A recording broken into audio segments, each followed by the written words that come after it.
سینوها د فرعون د ځانګړي طبیب یادښتونه له میلاد څخه 1350 کاله وړاندې.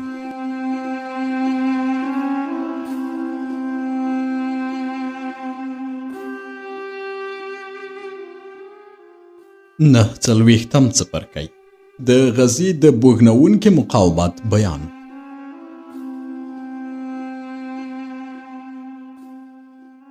اوس به راشو د سوریې جنگ ته، خو هغه څه چې زه د دې جنگ په هکله لیکم ډیر مختصر دي، ځکه چې زه یو پوځي کس نه یم او په دې نه پوهیږم چې د جنگي تخنیکونو له پلوه د جنگونو ترمنځ توپیر څه وي.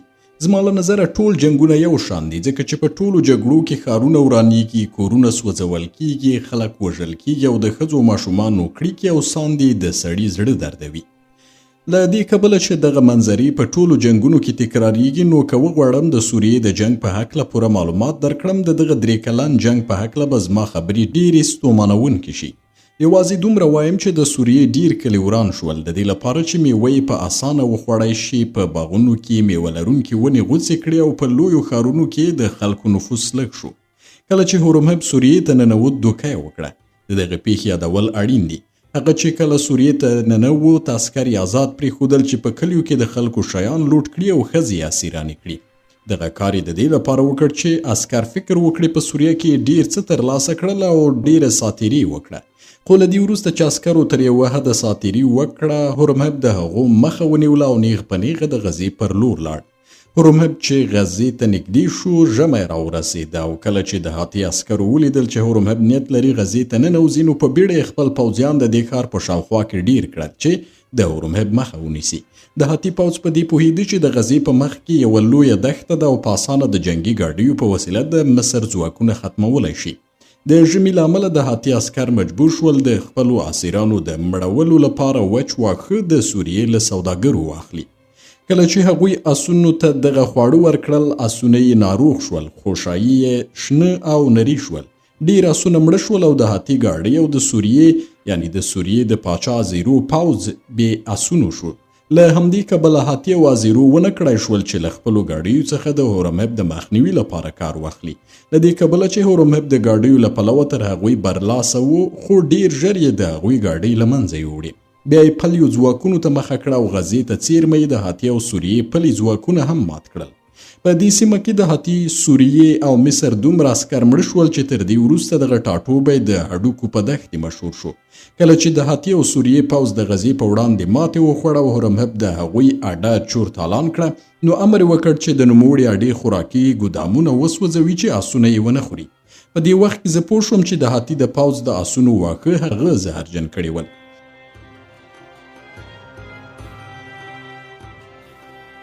زه تر اوسه هم پوه شوی نه یم چې هورمهب څنګه د سوریې واښه پلورونکي سوداګر اړ کړي ول چې پر هاتیانو زهرجن واښه خرڅ کړي چې د هغوی آسونه ناروغ او مړه شي. له دې وروسته چې د دښمن لښکر د غزې پر وړاندې ناکام شو، هورمهب هڅه وکړه چې غزې ښار ته ننوځي چې د سمندر پر غاړه یو بندري ښار دی. په همدې وخت کې د مصر سمندري ځواکونه چې له تانیس څخه را روان شوي ول، په ډیر بد حالت کې د غزې ښار ته راورسېدل. ځکه کله چې د مصر جنگي بیړۍ غزې ته ورسېدې، مجبور شوې چې د هاتي او سوریې له جنگي بیړیو سره وجنګېږي چې ځان ته لاره خلاصه کړي. له جګړې وروسته د مصر ځینې بیړۍ ډوبې شوې او د نورو بیړیو سپرلیو هڅه وکړه چې ډیر ژر ځان غزې ته ورسوي چې د دښمن د بیړیو له حملو خوندي شي. خو د غزې د بندر پوځي قومندان هغوی ته بندر خلاص نه کړه. وی ویل، زه نه پوهیږم چې تاسو مصریان یاست که نه، زموږ د غولولو لپاره مو د مصر د جنگي بیړیو نښانونه لګولي دي. د غزې د ښار قومندان چې پر بندري سیمې یې هم حکومت کاوه، دومره شکمن سړی و چې حتی هورمهب ته یې هم دروازه خلاصه نه کړه او هغه هم مجبور شو چې یوه ورځ د غزې د دیوالونو تر شا پاتې شي. تر یوې ورځې وروسته د غزې د پوځي ځواکونو قومندان هغه ته اجازه ورکړه چې غزې ښار ته داخل شي. کله چې د ننوتو اجازه ورکړه، وی ویل باید د هورمهب عسکر له ښاره د باندې پاتې شي او د یوازې ښار ته ننوځي. کله چې ډاډه شول دغه سړی هورمهب دی، نو بیا یې د هغه عسکرو ته هم اجازه ورکړه چې غزې ته ننوځي. په کومه ورځ چې د غزې نه ماتېدونکې کلا د هورمهب پر مخ خلاصه شوه او هغه دې ښار ته ننوت، نو پر ده ورځ په مصر کې اختر و. دغه ورځ د جنگ د الهي یا سخمت ورځ بلل کیږي. پر دغه ورځ ماشومان په لرګینو ګورزونو او مصنوعي نیزو سره لوبې کوي او د غزې د جنگ نندارې وړاندې کوي. بې له شکه بل داسې ښار نه و چې د غزې په شان دی دښمن پر وړاندې مقاومت کړی وي. بل داسې پوځي قومندان هم نشته چې د دغه قومندان په شان دی له دښمن سره مقابله وکړي. نو له همدې کبله غوره ده چې زه د دې قومندان نوم په دې برخه کې ولیکم. سره له دې چې زه په سوریه کې د مصر سفیر وم او له ازیرو سره مې د سولې تړون لاسلیک کړی و، هغه ماته اجازه را نه کړه چې په دروازې د غزې کلا ته ننوځم، بلکې زه یې په یو زنبیل کې پر دیوال ور واړولم. د دغه قومندان نوم روژو او عسکرو یې غوا سری باله، ځکه چې د بدن فزیکي جوړښت یې د غوایي په شان و. له اخلاقي او روحي پلوه هم داسې سړی ما نه ولیدلی چې د روژو په شان بدګمانه او ځیلناک وي. کله چې هغه موافقه وکړه چې هورمهب د ښار ته ننوځي، بیا هم له دې سره چې پوه شو هورمهب د مصر قومندان دی، د هاتي لښکرو ته یې ماتې ورکړې وه، خو بیا هم شکمن و او هغه ته اجازه نه ورکوله چې ښار ته داخل شي. ویل به یې ښایي دا د سوریې او هاتي عسکر وي چې د مصر د پوځ جامې اغوستې وي. ویل به یې له دې وروسته چې د مصر لښکرې غزې ته ننوتې، له روژو پرته ټول خوشحال شول، ځکه چې دغه سړی څو کاله په دې ښار کې کلابند و. که څه هم له هورمهب څخه یې امر ترلاسه کاوه، خو عادت یې دا و چې په خپل مرکز کې مطلق واکمن او قومندان وي. خو د هورمهب راتللو د دې مخه نیوله چې هغه وکړی شي په خپل سر واکمني وکړي. زه تصور کوم روژو چې غواسره یې باله لږ شانته لیونی او ډېر ځیلناک و، او که دغه خوی ورسره نه وای نو له هاتي او سوریې سره یې دومره مقاومت هم نشو کولی. روژو ښه پوځي مخه نه درلوده، ځکه یې هغه په غزه کې پوځي قومندان ګمارلی و چې هغه له مصر لرې وساتي.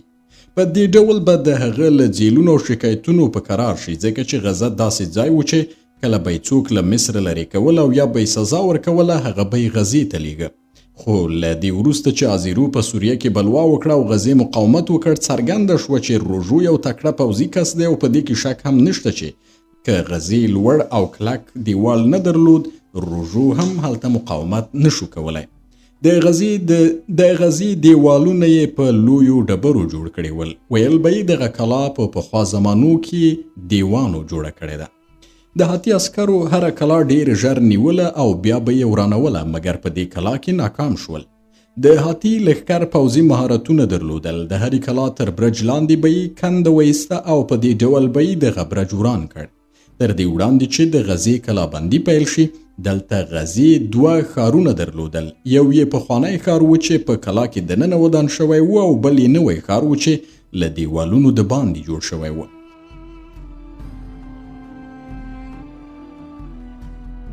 کله چې د ازیرو بلوا پیل شوه، روژو حکم وکړ چې له کلا د باندې دی نوی ښار وران کړي.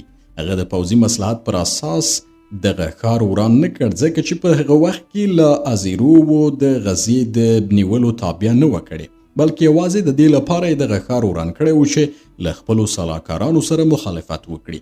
د هغه مشاورینو ویلي ول چې له کلا د باندې ښار ښایي زموږ د مقاومت لومړنی مرکز وي، خو روژو د دې لپاره چې له هغوی سره مخالفت وکړي، د دې ښار د ورانولو امر وکړ. د ښار اوسیدونکي چې د ښار د ورانولو په تړاو د روژو له امره خبر شول، نو بلوا یې وکړه او له ازیرو یې مرسته وغوښته. خو تر دې وړاندې چې ازیرو د هغوی مرستې ته راشي، روژو د نوي ښار اوسیدونکي ټول ووژل. د دې بلوا مخنیوی دومره بوږنوونکی و چې د غزې د جنګ تر پایه چا جرأت ونه کړ چې د غوایي سرې روژو له حکمه سرغړونه وکړي. هیڅوک نه پوهېدل چې باید له روژو سره څه ډول چلند وکړي. که د دښمن یو عسکر به خپله وسله روژو ته وسپارله او روژو ته به یې وویل ما مه وژنه، پر ما ورحمېږه، نو روژو به نارې کړې دغه سړی ووژنئ، ځکه هغه د دې پر ځای چې زما عدالت ته پناه یوسي، زما بښنې ته پناه وړي او دغه موضوع ثابتوي چې ما عادل کس نه بولي. خو کله چې به کوم عسکر تسلیم شو د بښنې غوښتنه به یې ونه کړه، روژو به ویل دغه سړی ووژنئ، ځکه چې له ما سره سپین سترګي کوي او ما ته په درنه سترګه نه ګوري. کله چې به میرمنې او ماشومان ورته راغلل او په ژړا او انګولا به یې د خپلو پلرونو او میندو لپاره چې هغه مهال د سوریې عسکر ول له روژو څخه بښنه وغوښته، نو روژو به ویل دغه کسان هم ووژنئ. ده به د دغو کسانو د وژنې دلیل دا راوړ چې دوی په دې نه پوهېږي څنګه چې د ځمکې په اړه د اسمان حکم نه بدلیږي، هماغسې د هغو کسانو په اړه چې د مصر پر خلاف یې بلوا کړې ده حکم نه بدلیږي. هیڅوک نه پوهېدل چې له دغه سړي سره څنګه چلند وکړي او څنګه ورسره خبرې وکړي چې هغه خفه نه شي. هغه به هره خبره داسې ګڼله چې ته وا څوک ورته کنځلې کوي، یا هغه غولوي او یا د هغه د حکم پر خلاف عمل کوي. خلکو د هغه په یو شی اعتماد کاوه او ډاډمن به ول هغه دا چې کله به یې امر کاوه حتما اجرا کوي او د خپل حکم د نه عملي کېدا او یا ځنډ په هکله یې هیڅ پلمه نه منله. په لومړي سر کې د غزې پر ښار د امرو هیواد پاچا آزیرو حمله وکړه. دغه سړی د مصر پر خلاف له بلوا وروسته د ټولې سوریې پاچا شو او سوریه یې د مصر له منګولو خلاصه کړه. خو پر غزې د آزیرو حمله د هاتي د برید په پرتله د ماشومانو لوبو ته ورته و او د نارینه‌و جنګ نه و، ځکه چې د هاتي پوځ شپه او ورځ اورونه له زهرجنو مارانو ډک منګي مصري اسیران او مړي ښار ته راغورځول. کله چې به مصري اسیران پر ځمکه ولګېدل مړه به شول، ځینې به د ښار پر دیوالونو لګېدل او هډوکي به یې ماتېدل. کله چې موږ غزې ته ننوتو داسې کور مو ونه لید چې چت ولري. د ډبرو او اورونو د ګزارونو له امله د ټولو کورونو چتونه لوېدلي یا سوځېدلي ول او د ښار لږ شمېر اوسېدونکو په تلخونو کې ژوند کاوه. هغه هم ښځې او ډنګر بوډاګان ول چې څو کاله یې یوازې یو وخت ډوډۍ خوړلې وه.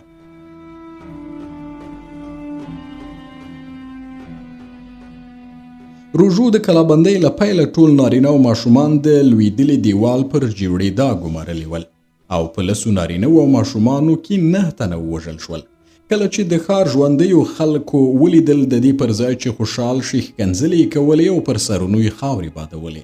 هورمهب وویل هغوی ته غوښه او غنم ورکړئ، خو ځینو چې له ډېرې مودې وروسته یې په ماړه نس ډوډۍ وخوړله مړه شول، ځکه چې د هغوی معدې څو کاله په لږو خوړو عادت شوي وي او ډېر خواړه یې ونه زغمل. کله چې د غزې ښار ته ننوتو د دغه ښار انځور هیښوونکی و. ما ولیدل چې له دیوالونو څخه د انسانانو پوستکي راځوړن شوي دي. په ښار کې د مړیو بویونه ول. موږ چې به کله روان وو پوزې به مو پټولې. دغه مړي به د هاتي عسکرو ښار ته ورګزارول چې د ښار ساتونکي د هغوی له بویه په تنګ کړي او یا دا چې د ښار ساتونکي په راز ناروغیو اخته او مړه شي. زه پر دې ورځ چې د مصر د بریالیتوب ستره ورځ وه خوشحاله نه شوم، ځکه چې ومې لیدل دغه بریالیتوب د هاتي له لوري د ډېرو ظلمونو، کړاوونو او بدبختیو له تپلو وروسته ترلاسه شوی و چې تر هغې ورځې یې ساری نه و لیدل شوی. د غویسري روژو عسکرو چې د ښار دفاع یې کوله له دې کبله چې ډېر ډنګر شوي ول خلک ترې ډارېدل، حتی هغه مړي تر دې عسکرو غټ او ښایسته ول چې د مړیو په کور کې به مومیایي کېدل. د دغو سرتیرو لاسونه او پښې د روژو له لوري د متروکو د وهلو او ډېرې لوږې له امله اوږده او نري شوي ول. پښتۍ یې له ورایه ښکارېدې او پر زنګنو یې د لوږې له کبله غدې رامنځته شوې وې. داسې سرتیري ما نه ولیدلي چې پر لاره نیغ لاړ شي. ټول پر ملا کړوپ شوي ول او سترګې د سر په کاسه کې دننه شوې وې. کله چې به یې موږ ته کتل موږ ترې ډارېدو، ځکه داسې ښکارېدل چې وحشي او داړونکي کسان راته ګوري.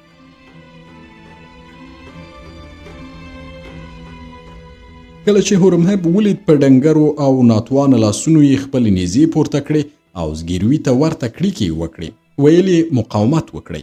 کمبخت عسکرو د هورمهب په سپارښتنه له خپل قمندان د غټکی دومره اورېدلی و چې د مقاومت وکړې له خبرې پرته یې بل څه نه شو ویلی او نه یې په خوله او زړه کې بله خبره وه. کله چې هورمهب ولیدل دغه سرتیري د ډېر مقاومت او جنګ له امله دې حالت ته رارسېدلي، نو هغوی ته یې وویل له دې وروسته استراحت وکړئ، وخورئ، وڅښئ او ویده شئ چې د بدن ستوماني مو ختمه شي او بیرته پخوانی طاقت پیدا کړئ. بې له ځنډه پر عسکرو تازه غوښه، ډوډۍ او د اوربشو اوبه وویشلې. هورمهب په خپلو لاسونو د هر سرتیري په غاړه کې د زرو غاړکۍ ور واچولې او د سوریې اسیران یې پر هغوی وویشل. خو عسکرو له ډېرې بېوسۍ او کمزورۍ څخه دغه اسیران خرڅولی نه شول او د هاتي د عسکرو په تقلید یې هغوی شکنجه کول. د دې اوږدې مودې په کلابندۍ کې مصري عسکرو د هاتي له عسکرو زده کړي ول چې څنګه خلک شکنجه کړي او څنګه د هغوی پوستکی وباسي او پر دیوالونو یې ځوړند کړي. کله چې به له هغوی پوښتنه وشوه چې ولې د سوریې ښځې شکنجه کوئ او ولې یې نه خرڅوئ، په ځواب کې به یې ویل زموږ له نظره د سوریې نارینه او ښځې یو شان دي، هر یو چې پیدا کړو خپل غچ ترې اخلو او په شکنجې سره یې وژنو. هورمهب غوایسري روژو ته د سرو زرو یو غټه غاړکۍ چې په ښکلو غمیو سره پسولل شوې وه او په لاس کې یې د سرو زرو یو ماتروکه وه ورکړه.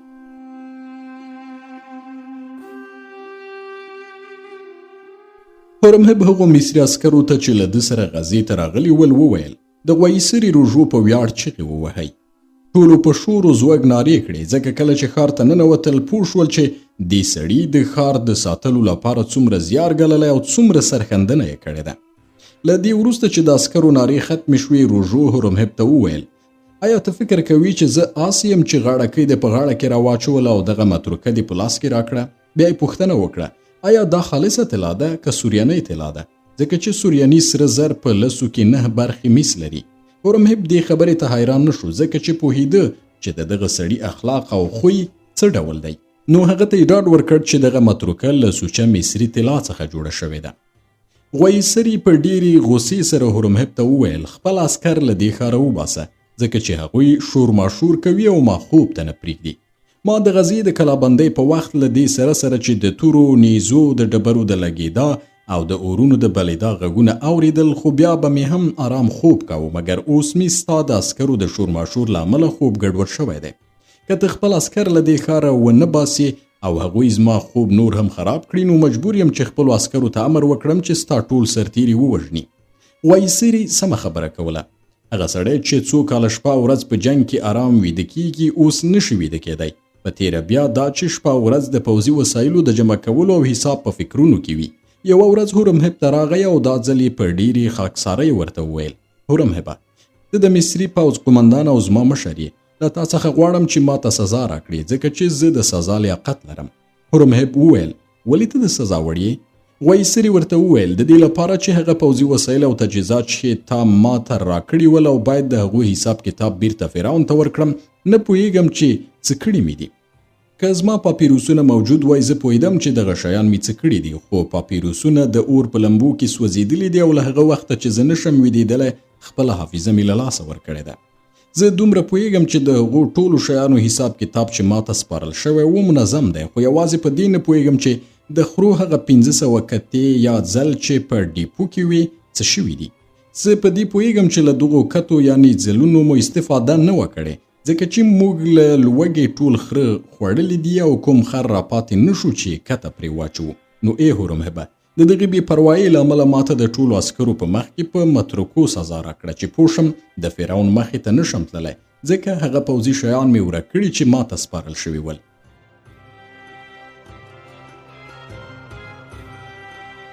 هورمهب وویل له دې امله هیڅ اندېښنه مه کوه ځکه چې زه به له خپلې پوځي ډیپو څخه 400 کتې درکړم چې په ګودام کې کېږدې او په دې ډول به ستا حساب کتاب بشپړ شي.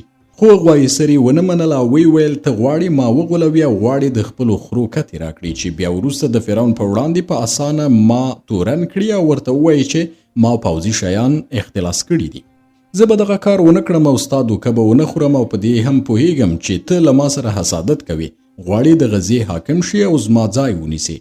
زه اوس فکر کوم چې تا خپلو عسکرو ته دنده سپارلې چې زما ګودامونو څخه د خرو کتې پټې کړي چې په اسانه ما د فرعون پر وړاندې تورن کړای شي. زه به هغه کتې ونه منم چې ته یې راکوي او دغه کار به دومره وپلټم چې کتې پیدا کړم.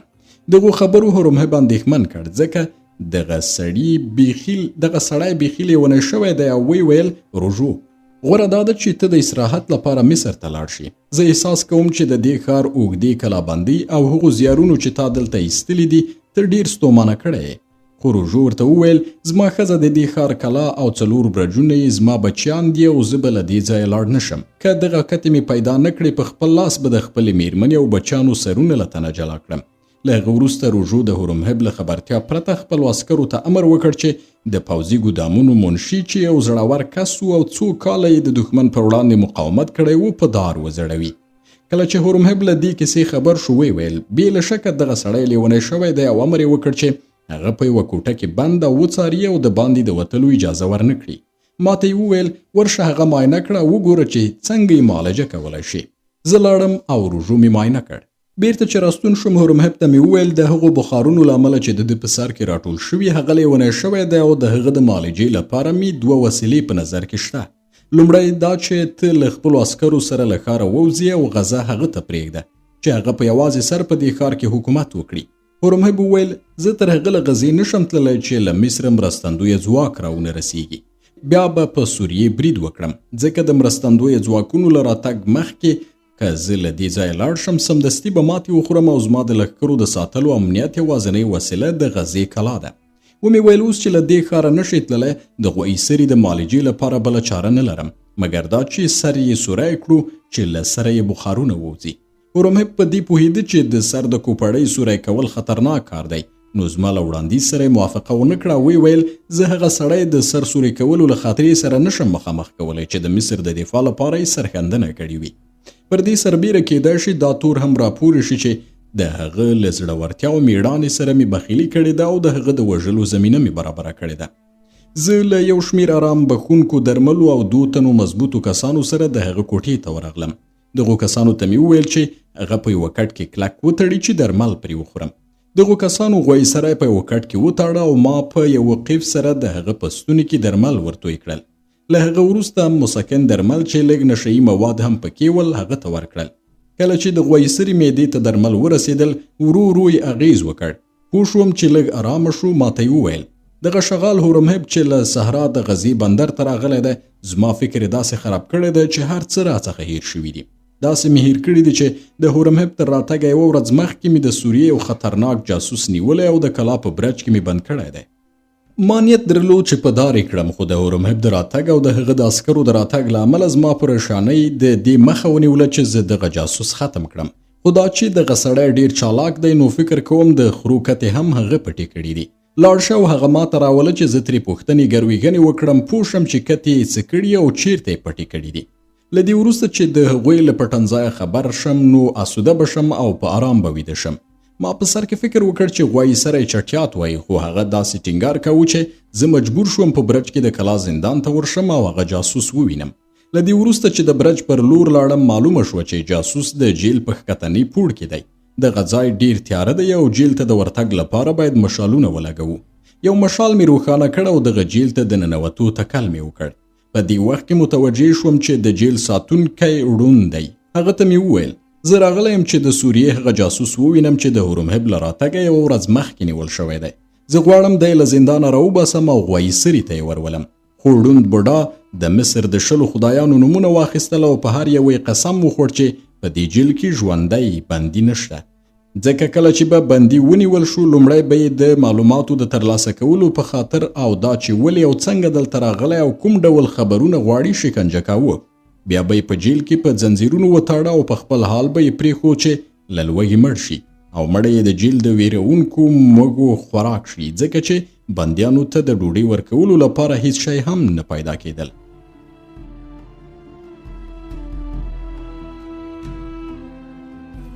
له دې سره سره چې ړانده بوډا د مصر په 10 خدایانو قسم وخوړ چې په دې جیل کې څوک ژوندی نشته، خو زه چې په خبرو پوه شوم چې درواغ وایي، ځکه چې یو ریښتونی کس اړ نه دی چې په 10 خدایانو قسم وخوري. هغه ته مې وویل ته پوهیږې چې غواسری داسې کس دی چې که پوه شي تا درواغ ویلي نو له دې سره سره چې بوډا یې او ړوند یې نو پوست به دې وباسي. کله چې بوډا پوه شو زه په خبرو نه غولېږم نو رکوع او سجده یې وکړه. ویې ویل ای ستر انسانه چې زه دې نه وینم، خو له غږه دې پیژنم چې مصری یې او ځواکمن یې، پر ما ورحمېږه او ما واکمن ته مه سپاره، ځکه چې هغه به مې مړ کړي. زه د مصر او فرعون یو وفادار خدمتګار وم او یم، او د کلابندۍ په پړاو کې هغه وخت چې لا یې محبوسینو ته خواړه ورکول او خوراکي مواد ډیر کم شوي نه ول، ما به هره ورځ مصر او فرعون ته د خدمت لپاره د بندیانو یو اندازه خواړه پټول، ځکه پوهېدم څومره چې هغوی ډیر وږي وي ما به مصر ته ډیر خدمت کړی وي. خو دغه سوریانی جاسوس چې غزې ته د هورمهب له راتګه یوه ورځ مخکې نیول شوی دی عادي بندي نه دی، ډیر ژبور دی او کله چې خبرې کوي د هغه خوږې خبرې زما په غوږونو کې د بلبلانو د غږ په شان وي. په کومه ورځ چې هغه جیل ته راوستل شو او د بندیانو مړي ولیدل چې غوښې یې د موږو خوراک شوي دي، له ما یې پوښتنه وکړه چې دغه کسان ولې مړه شوي دي. ومې ویل له دې کبله چې په دې ښار کې خواړه نه پیدا کیږي، موږ بندیانو ته خواړه نشو ورکولی او هغوی له لوږې مري. باید ته پوه شې چې زه ړوند یم او دغه بندي په ځنځیرونو نشم تړلی.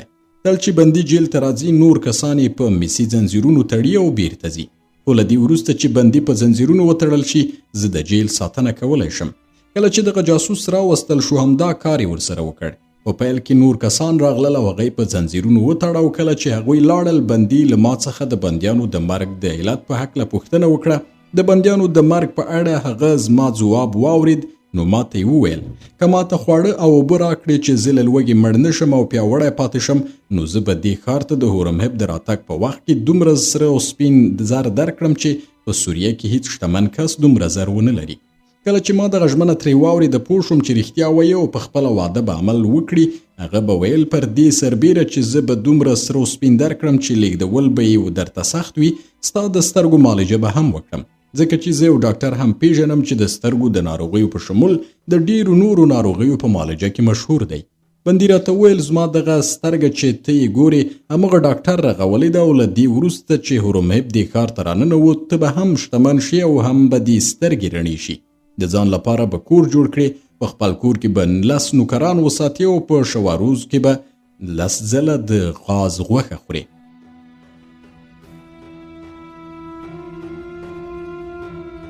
ما باور درلود چې هغه به د هرې ډوډۍ په بدل کې ما ته ډیر زر راکړي. نو هر ورځ به مې هغه ته ډوډۍ او اوبه ورکولې او هر ځل چې به مې ډوډۍ ورکوله هره ډوډۍ به مې 10 دین سره زر ګڼله. خو هغه ډیر ژر وږی کېده او په شواروز کې به یې څو ځله له ما څخه ډوډۍ غوښتله. ما هم په هغو وسایلو سره چې په لاس کې مې ول هغه ته ډوډۍ برابروله او ورکوله. دغه سړی اوس د هغې ډوډۍ په بدل کې چې خوړلې ده تر څو ورځو مخکې پورې 2 وارې 10 ځله دینه زما پوروړی دی. خو زه له هغه ډیر څه غواړم او تر هغه وخته به په تمه شم چې زما پور 3 میلیون دین شي، بیا به هغه ته خبر ورکړم چې هورمهب دې ښار ته راغلی دی. ومې ویل نو داسې ښکاري چې تا تر اوسه پورې هغه ته نه دي ویلي چې هورمهب ښار ته راغلی دی؟ جیل ساتونکي وویل نه، که مې هغه ته ویلې وای زه به له ډېرې شتمنۍ بې برخې شوی وای، خو کله چې زما پور 3 میلیونه دین ته ورسېد بیا به هغه خبر کړم. ما ورته ویل ای ړنده او ساده سړیه، آیا په دې پوهېږې چې 3 میلیونه دینه څومره طلا کېږي؟ که 3 میلیون دینه سره زر په یو ځای کې راغونډ کړې ان په 20 آسونو به یې بل ځای ته ونه شي لیږدولی. هغه وخت چې غزه د سوداګرۍ مرکز و په ټوله غزه کې 3 میلیون دینه سره زر نه پیدا کېدل. اوس خو لا پرېږده چې دغه ښار بیخي وران شوی دی.